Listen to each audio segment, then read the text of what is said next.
E aí, pessoal, como é que vocês estão? Então, a nossa aula de hoje vai ser sobre o ambiente aquático e a zona costeira. Mas eu quero chamar a atenção de vocês para nossas aulas anteriores, que foram sobre o quê? Os biomas. A gente viu Amazônia, Caatinga, Pampa, Cerrado, Pantanal, e a gente percebeu o quê? Que dentro desses biomas há uma extensão muito grande de vegetação e também um ambiente terrestre que vai acoplar o quê? Muitos organismos. Tanto pode ser aves migratórias, como também mamíferos, insetos, peixes, e não vai ser diferente. Aqui nesse ambiente aquático a gente vai destacar um bioma que é o manguezal. Eu deixei dentro dessa aula para que a gente possa entender a sua importância dentro da vida aquática. Então, vamos lá? E vejam, antes da gente ir para o nosso bioma manguezal, eu quero que a gente entenda um pouco sobre a zona costeira brasileira. Ela é conhecida como Amazônia Azul. Por que esse comparativo? A Amazônia ela é o maior bioma. Ela tem cerca de 50% do território brasileiro e é situada o quê? Na região norte. A zona costeira ela vai estar nas bordas do nosso país, como vocês podem perceber. Então, ela pode ir do sul ao nordeste. E vocês conseguem perceber que dentro dessa zona costeira a gente vai ter a zona é, litorânea e que vai dar acesso também ao bioma manguezal, como vocês podem ver nessa imagem. Então, a zona costeira ela é uma região que vai o quê? Transitar entre a terra e o ambiente aquático. Já que estamos falando sobre zona costeira, eu quero trazer algumas características, como quais? Dentro desse nosso estudo, a gente pode identificar que vai ter praias e recifes, é muito comum aqui na nossa região, Natal, deixa eu ver, Galinhos. Essas regiões elas são próximas o quê? Do mar. Você vai ter também costões rochosos, áreas de restingas e dunas e o manguezal, que é o bioma em si. E fazendo aqui uma diferença, mangue seria a vegetação. Quando você ouvir falar em mangue, lembre-se de vegetação. E manguezal é todo o bioma onde as vegetações, ou seja, os mangues estão incorporados. E agora, conhecendo um pouco do bioma manguezal, a gente percebe alguns pontos importantes. O primeiro é que ele tem cerca de 10 mil quilômetros quadrados. Se a gente for pensar, é uma grande área? É. Porém, ele já foi bastante degradado, ou seja, já foi destruído boa parte do manguezal para a construção de resorts, hotéis ou até mesmo casas. Aí aqui eu trago alguns pontos para que vocês possam entender a importância desse bioma. Primeiro, ele é conhecido como berçário de muitas espécies. Por quê? Peixes, aves, alguns mamíferos, eles vêm para o manguezal para o quê? Para reproduzir. Aproveita que o ambiente vai ter nutrientes favoráveis para que eles possam estar utilizando e também vai ter pouco predador. Outra questão é que a vegetação ela é pouco diversificada. Como vocês podem perceber, vocês conseguem, assim, em termos de espécie, ver que não tem uma abundância.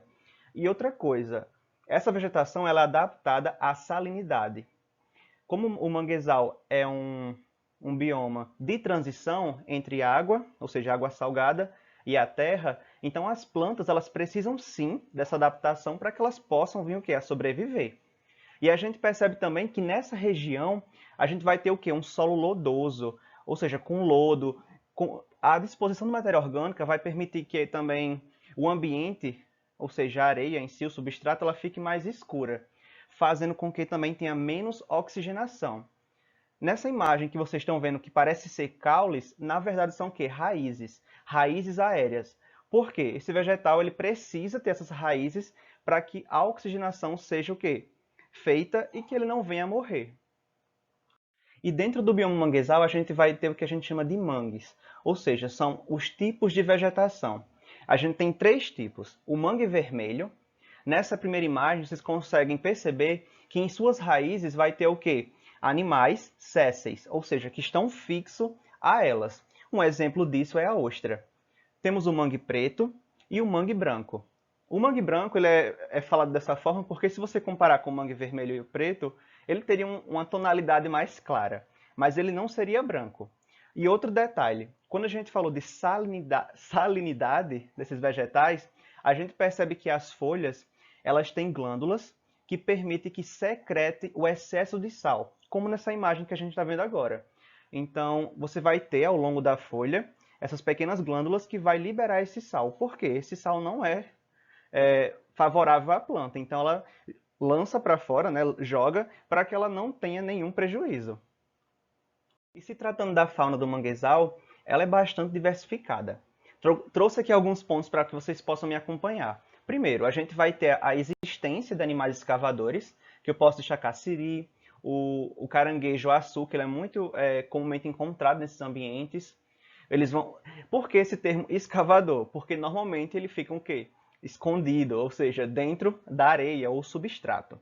Os animais arborícolas, que a gente pode destacar os primatas não humanos, né, os macacos, os animais rastejadores, que a gente pode colocar um gastrópode, por exemplo, uma lesma. Ela vai estar andando lentamente até chegar nos galhos do mangue. Como também os animais sésseis. Sésseis, que é o quê? Fixo ao substrato, fixo à raiz. Então a gente consegue perceber isso aí. Como também animais aquáticos, que a gente vai ter o baiacu, outros tipos de peixes, como também animais oportunistas. O que seria isso? Oportunista é aquele animal que ele se alimenta de tudo.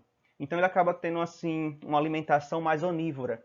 Então ele se dá muito bem nesse ambiente, porque por ter uma disponibilidade muito grande de nutrientes, ele consegue o quê? Se fazer, ou seja, sobreviver. Infelizmente, devido à valorização das regiões onde está localizado esse bioma, a gente percebe que boa parte já foi degradada, juntamente com a poluição de lixo, como também com a instalação de indústrias ou até mesmo moradias. Essa imagem aqui que vocês estão visualizando, nada mais é que um mangue. Vocês conseguem perceber o quanto ele está destruído, danificado. Isso acaba sendo irreversível. Dentro de uma perspectiva ecológica, isso vai passar o quê? Anos para ser recuperado.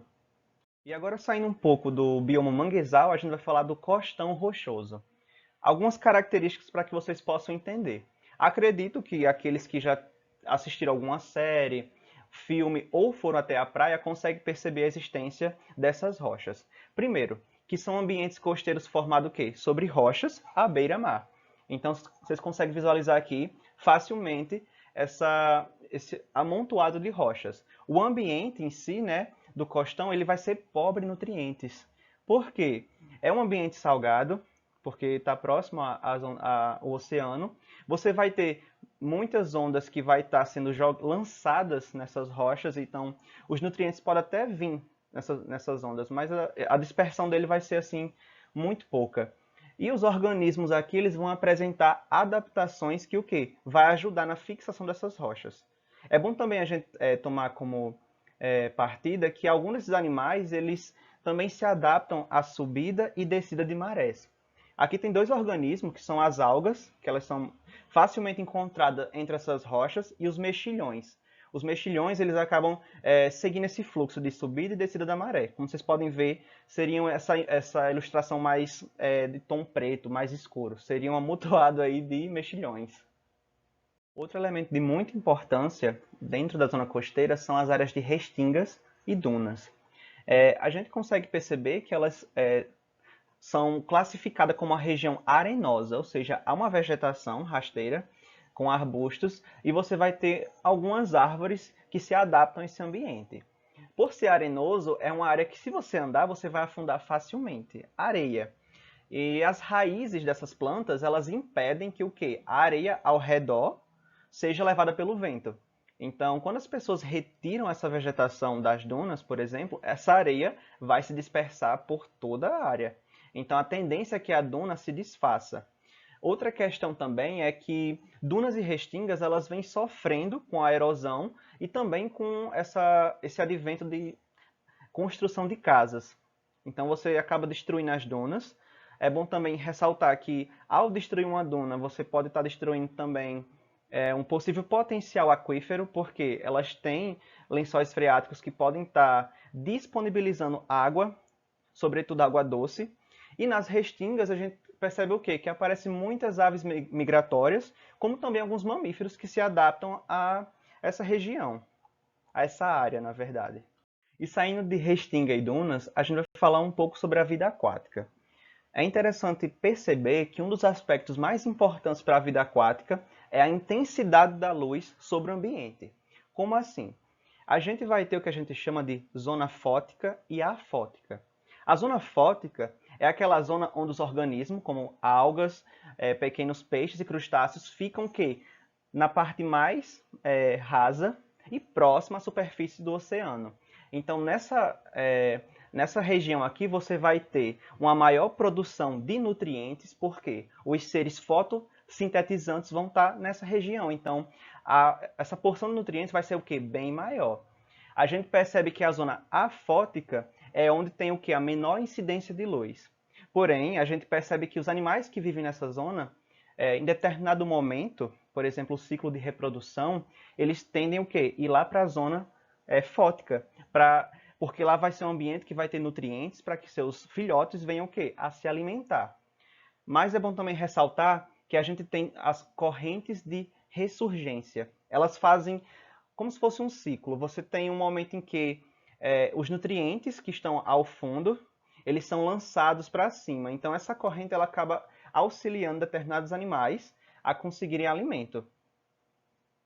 Uma vez que a gente entende um pouco sobre a vida marinha e como esse ciclo funciona, a gente percebe que existem classificações desses organismos para que a gente possa o quê? Compreender como eles são distribuídos no ambiente aquático. Aqui eu trago para vocês uma imagem de plânctons, néctons e bentons.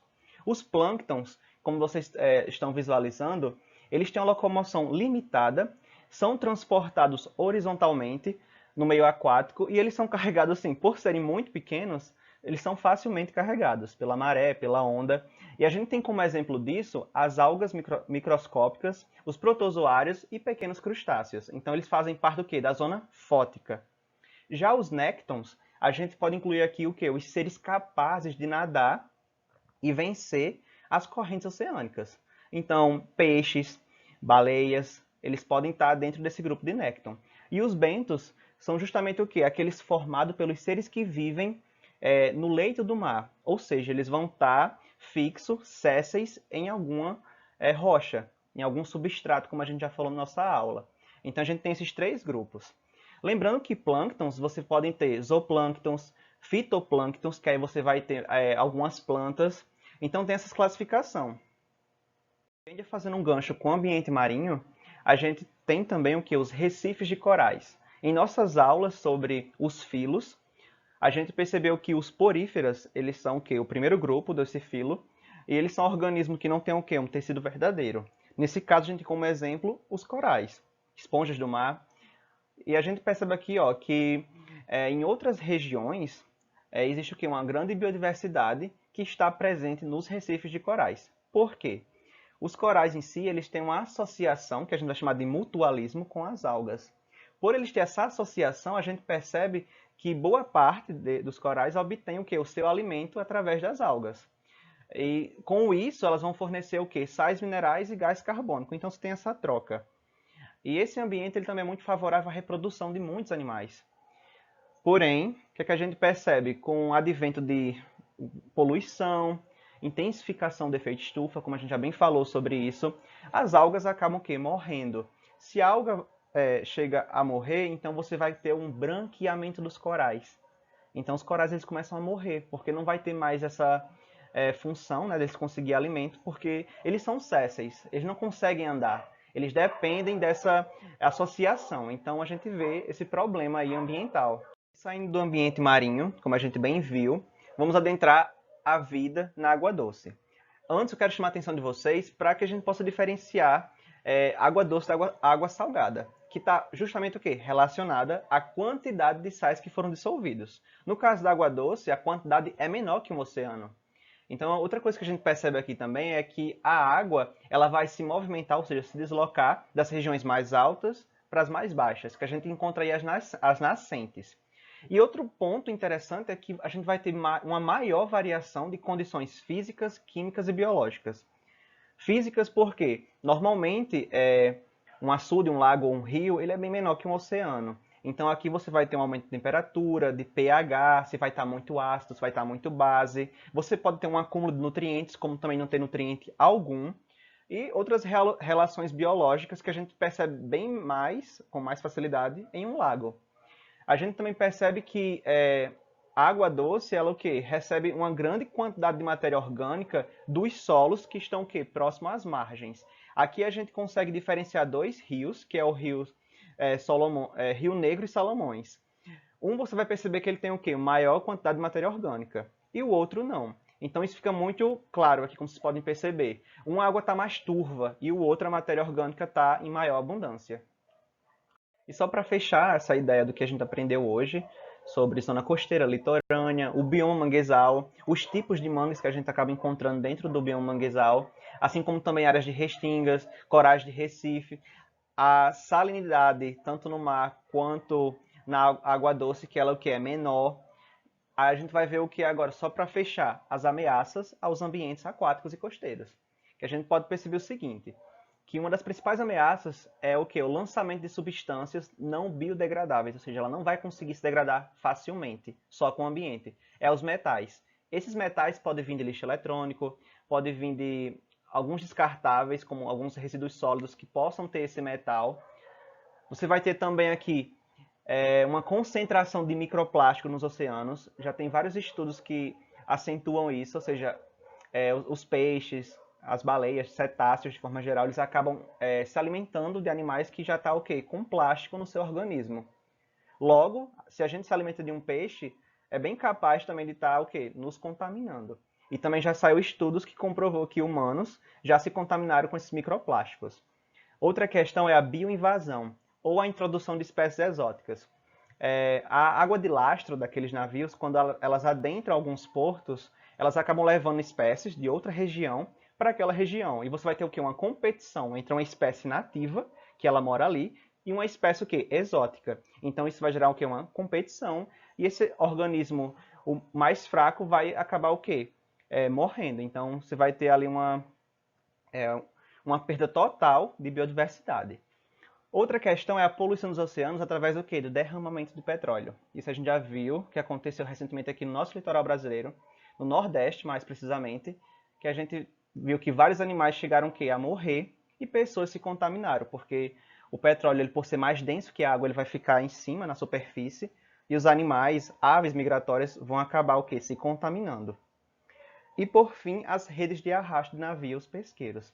Essas redes, muitas vezes, ao invés de pegar só o peixe, vai pegar o quê? Golfinhos, tartarugas, baleias, e elas acabam sendo machucadas ou até mesmo mortas na ação de puxar essa rede. Então a gente percebe aí o quanto existem vários problemas que a gente deveria estar solucionando. Então eu espero que vocês tenham gostado da aula e até a próxima. Tchau!